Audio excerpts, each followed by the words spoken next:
안녕하세요. 경제 전문 채널 은호레터의 은호입니다. 화요일 미국 증시는 변동성을 딛고 상승 마감했습니다. 트럼프 행정부의 첫 무역 합의가 완료됐다는 소식이 전해졌습니다.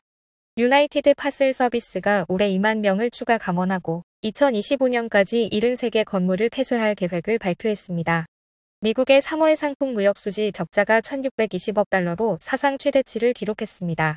메타가 새로운 AI 앱 메타 AI를 출시하며 챗GPT, 구글 제미나이와 같은 경쟁자들과 본격적인 대결에 나섰습니다.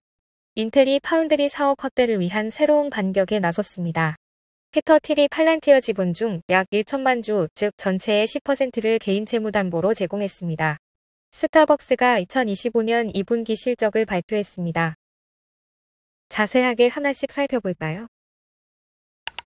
화요일 미국 증시는 변동성을 딛고 상승 마감했습니다. S&P 500 지수는 6거래일 연속 상승하며 약 8%의 상승폭을 기록, 2022년 3월 이후 최장 상승 랠리를 이어갔습니다.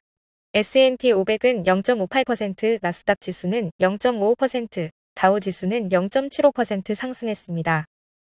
이번 랠리의 배경에는 약해진 소비자 신뢰지수와 고용지표에도 불구하고 기업 실적이 시장 기대를 상회한 점, 그리고 무역 전쟁에 따른 충격을 완화하기 위한 정부의 정책 대응 기대감이 자리하고 있습니다.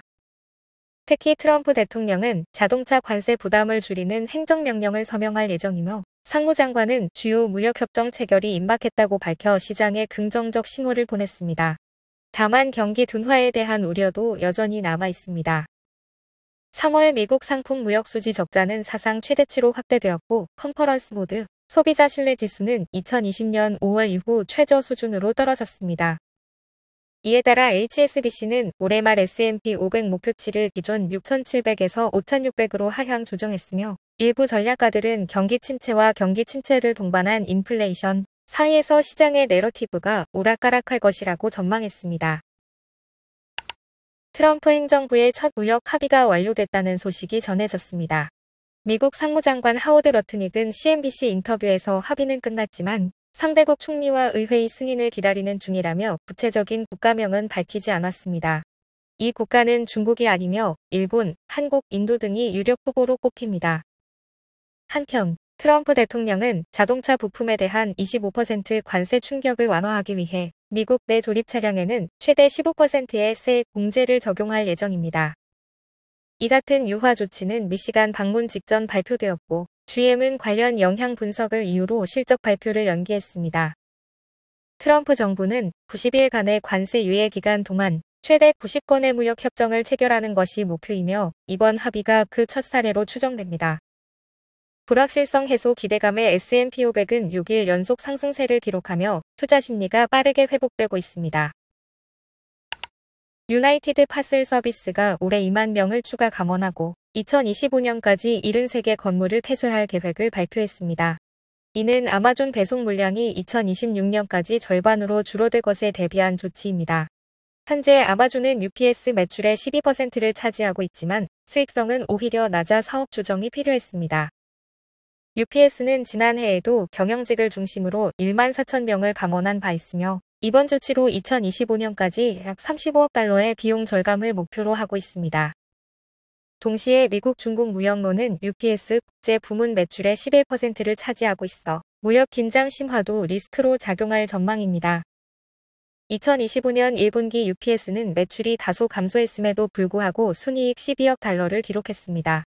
그러나 매크로 불확실성을 이유로 연간 실적 가이던스는 내놓지 않았습니다. 이번 구조조정은 미국 물류업계 전반의 재편 신호탄으로 해석되고 있습니다. 미국의 3월 상품 무역 수지 적자가 1,620억 달러로 사상 최대치를 기록했습니다.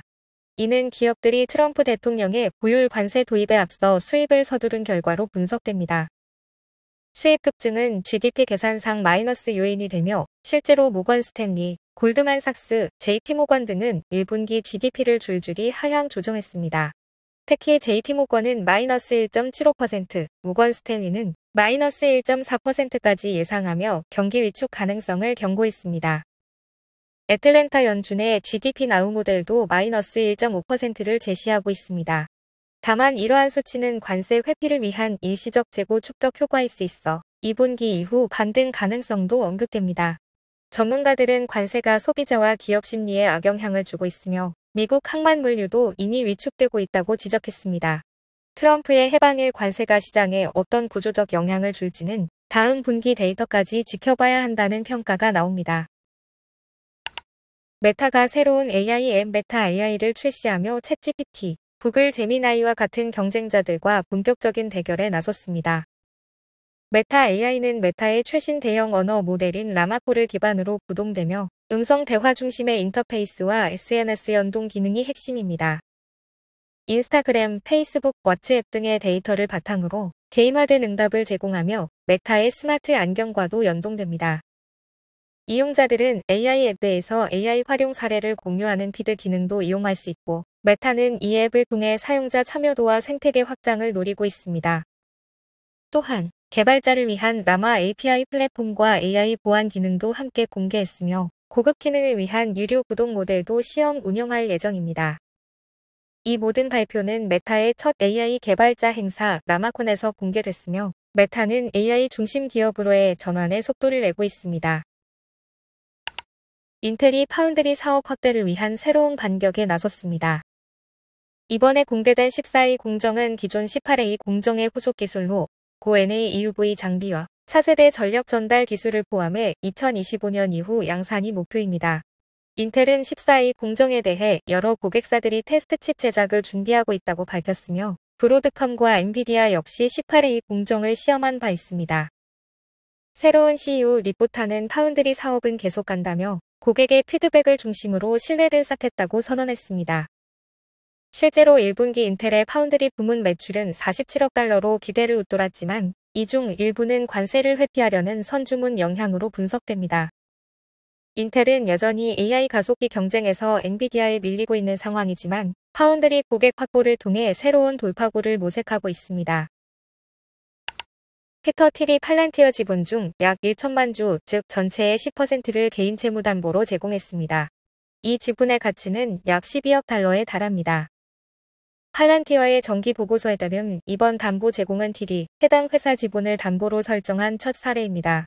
그간 틸은 이사회 일원으로 활동했으며 현재는 해결료 스타트업인 제너럴 매터의 이사회에도 합류한 상태입니다. 틸은 2024년 한 해 동안 보유한 팔란티어 주식의 약 3분의 1을 매도해 15억 달러 이상 수익을 실현했지만 이후 주가는 더 올랐고 결과적으로 미실현 수익이 컸다는 지적도 있습니다. 팔란티어는 트럼프 대통령 취임 이후 약 60% 상승한 반면 S&P 500은 약 8% 하락해 뚜렷한 대조를 보이고 있습니다. 참고로 CEO를 제외한 이사진 일부에게만 주식담보가 허용되는 규정 속에서도 틸 외에도 이사 알렉산더 무어가 수년간 100만 주를 담보로 제공하고 있었습니다. 한편 팔란티어 이사진과 임원진의 내부자 매도는 2025년에도 계속되고 있으며 1분기에는 스티븐 코엔 사장이 3억 3,700만 달러 상당의 주식을 매도하며 주요 내부자 매도자 명단에 올랐습니다. 스타벅스가 2025년 2분기 실적을 발표했습니다.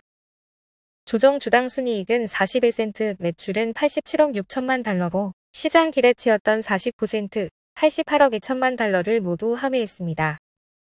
글로벌 동일 매장 매출은 1% 감소했으며 특히 미국 시장에서는 트랜잭션이 4% 줄어 동일 매장 매출이 2% 감소했습니다. 중국 시장에서는 거래량이 증가했지만 평균 구매 금액이 하락해 동일 매장 매출은 보합세를 기록했습니다. 스타벅스는 5분기 연속 동일 매장 매출 감소를 겪고 있습니다. CEO 브라이언 니콜은 백투 스타벅스 전략에 따라 매장 변화가 빠르게 진행 중이며 아직 재무 성과에 반영되지는 않았지만 실질적인 모멘텀을 보고 있다고 밝혔습니다. 하지만 실적 부진 영향으로 주가는 시간 외 거래에서 하락했습니다. 오늘 전달해드릴 뉴스는 여기까지입니다. 은호레터는 투자 권유가 아닌 정보 제공을 목적으로 하며 투자 판단은 구독자 본인의 책임입니다. 들어주셔서 너무 감사드리고 은퇴하는 그날까지 파이팅입니다. 도움이 되셨다면 좋아요와 구독 부탁드립니다.